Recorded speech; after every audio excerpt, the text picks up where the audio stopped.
Welcome to the introductory video for the Pchem 1 lab experiment bomb calorimetry. In this video I'm going to go over some basic procedure from the lab, and the purpose of the video is so that when you get to the lab you can jump right into doing the experiment instead of reading over the procedure several times trying to figure out what everything is. Before we get to the actual procedure though, we're going to go over some basic safety. You always want to wear your safety glasses when you're in the lab.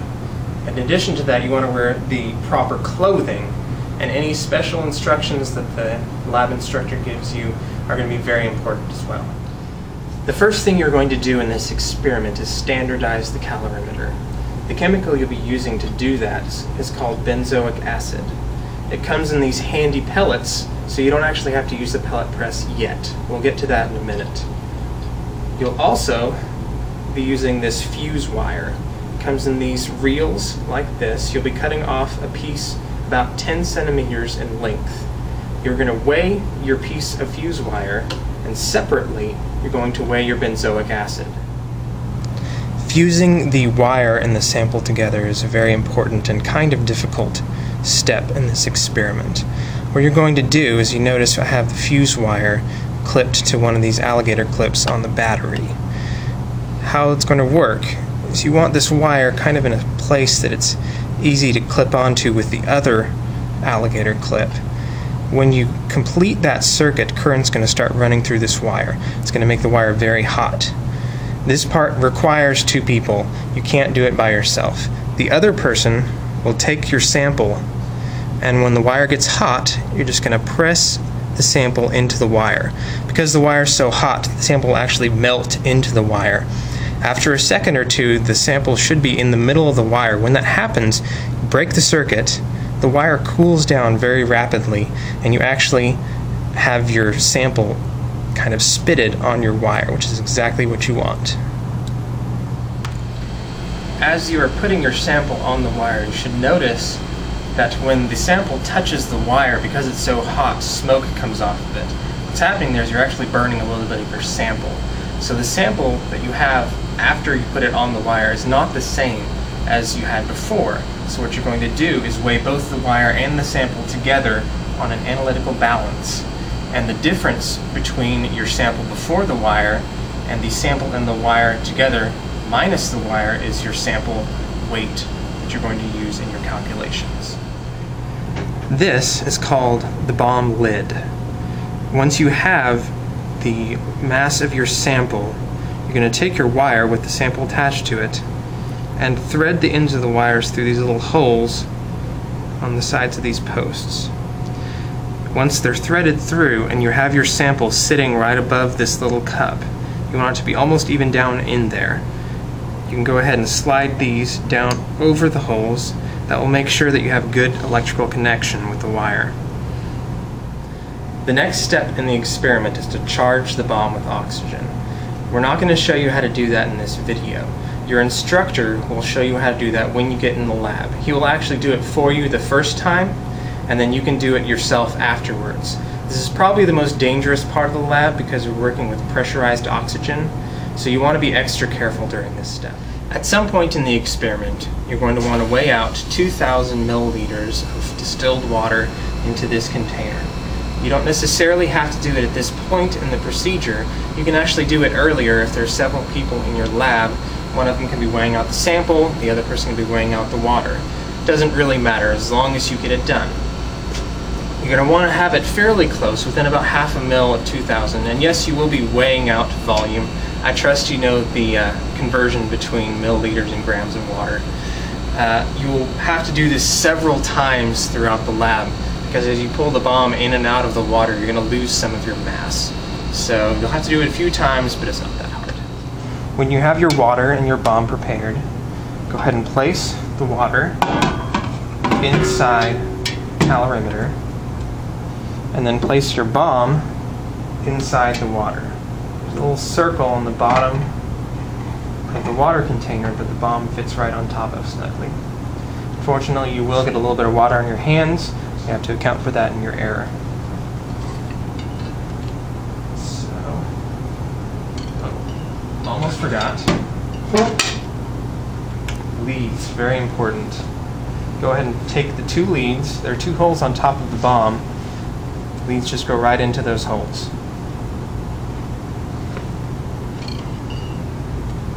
And then the lid goes on with a stirring apparatus on this side of the calorimeter. It's the only place it will fit. So the lid goes on. And then take this rubber O-ring, wrap it around, stir, place it over here, and then this button turns it on. You might have to give it a little bit of a spin before it starts going. At this point in the experiment, you're going to be putting some codes into the calorimeter here. We're not going to go into these codes here in the video, just look through your procedure and you'll find them. Once that's done, the calorimeter will start. After about 10 minutes, the calorimeter should decide that the temperature of the water in the calorimeter is stable.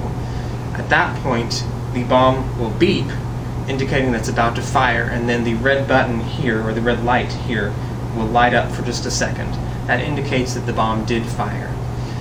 At that point, there's more waiting, so exciting, about 10 to 15 minutes while the heat dissipates through the system, and when it finishes, the bomb will beep again, and you can look for the values you need to record on this display. When the final beep has sounded from the calorimeter, what you can do is take the lid off, set it to the side, unplug the leads, and take the bomb out of the water.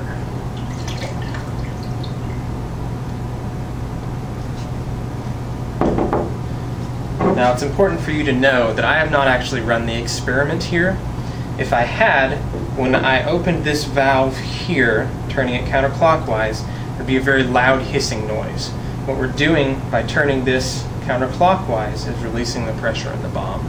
You will not be able to open it, or open it safely anyway, until you've released the pressure out of this bomb. So turn this at this point. There's a very loud hissing noise. It'll probably go on for 30 seconds or so. When the hissing has stopped, go ahead and clamp it back down, and then unscrew this.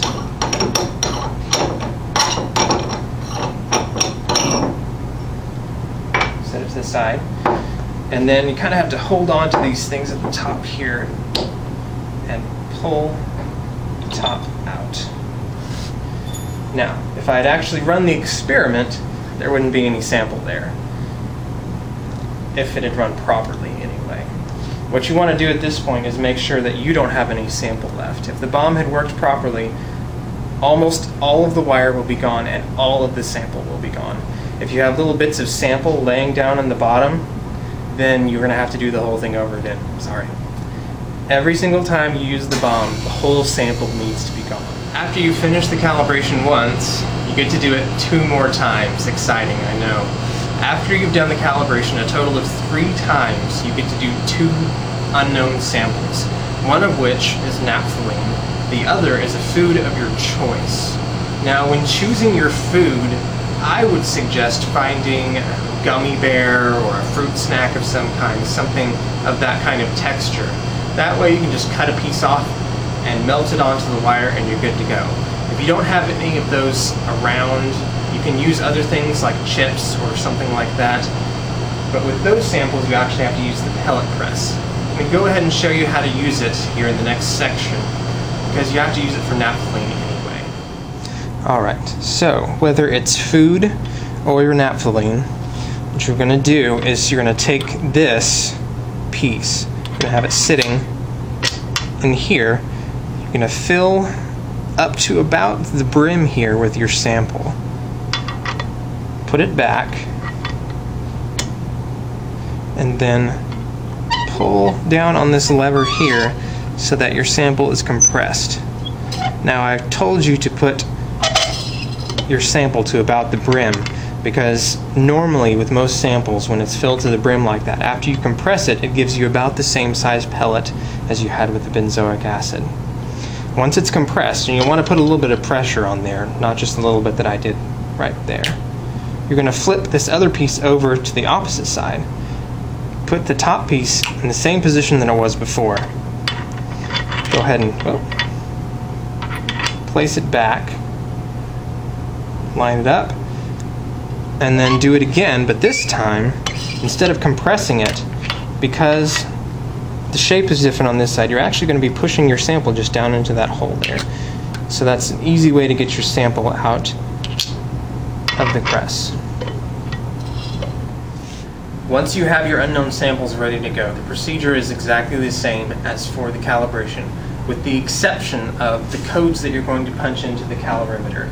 Those will be different, so refer to your procedure. But as far as melting onto the wire, the water, closing the bomb, all of that is exactly the same. Well, that is the end of the introductory video for bomb calorimetry. I hope this video helped you get a better understanding of what you're going to be doing in the lab this week.